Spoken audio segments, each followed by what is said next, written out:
ශේෂ්ත්‍රයේදී කෘතිමාලේපන ඉක්මවා ස්වභාවික අමුද්‍රව්‍ය ගැනීම ක්‍රමක්‍රමයෙන් ව්‍යාප්තව පවතිනවා. සම පැහැපත් කිරීමට විසබීජ නාශකයක් ලෙස සමේ තෙතමනය නැග ගැනීම සඳහා සුදු හඳුන් බහුලව භාවිතා කරනවා. විවිධ ලේබල් වලින් පිරුණු කෘතිම ආලේපන වෙනුවට ඉපරණ කාලයක සිට සුන්දර ලනාව සිය රූ සප්ප රැක ගැනීම සඳහා භාවිතා කරන රූ රහස් පිළිබඳ අද ලෝකයේ අන් කවරදාටත් වඩා උනන්දුවක් දක්වනවා.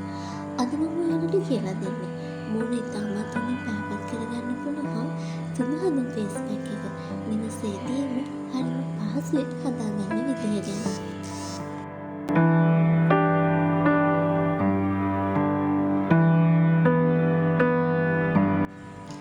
මුලින්ම ඔයා මේකට සුදු හඳුන් කුඩු මේස හැන්දක් එකතු කරගන්න.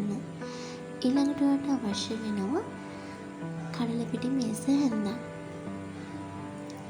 ඊළඟට ඔයා මේකට එකතු කරගන්න මේ පැණි මේස හැන්දක්. ඔයාලඟ තියෙනවා නම් රෝස් වෝටර් එකතු කරගන්න. එහෙම නැත්නම් වතුර එකතු කරගෙන මේක හොඳට මික්ස් කරගන්න.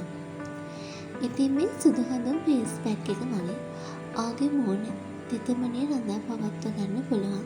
ඒ වගේම සම හොඳින්ම පැහැපත් කරවනවා. සමට හයිට්නින් ලුක් එකක් ගන්න පුළුවන් මේ ෆේස් පැක් එක මගින්. ඔයාගේ මූණේ හිරු කිරණින් නිසා ඇති වුණ අමුපැහැ ගැනීම් තියෙනවා නම් මේ දේවල් පාලනය කරනවා. ඒ වගේම මූණේ තියෙන කැලල් මකා දැමීමේ හැකියාවක් තියෙනවා. කුරුල්ලා ආසාදන සියාවක් මේ ෆේස් පැක් එකට තියෙනවා. ඒ වගේම ආගේ මූණේ තියෙන අනවශ්‍ය තෙල් පාලනය කරලා සම අධික ලෙස වේලීම් ස්වභාවයෙන් මගහැරවීමේ හැකියාවක් පවතිනවා. ඉතින් ඔයාලට පුළුවන් මේ සුදු හඳුන් ෆේස් පැක් එකක් ආගේ මූණට සතියට දෙවරක් පාවිච්චි.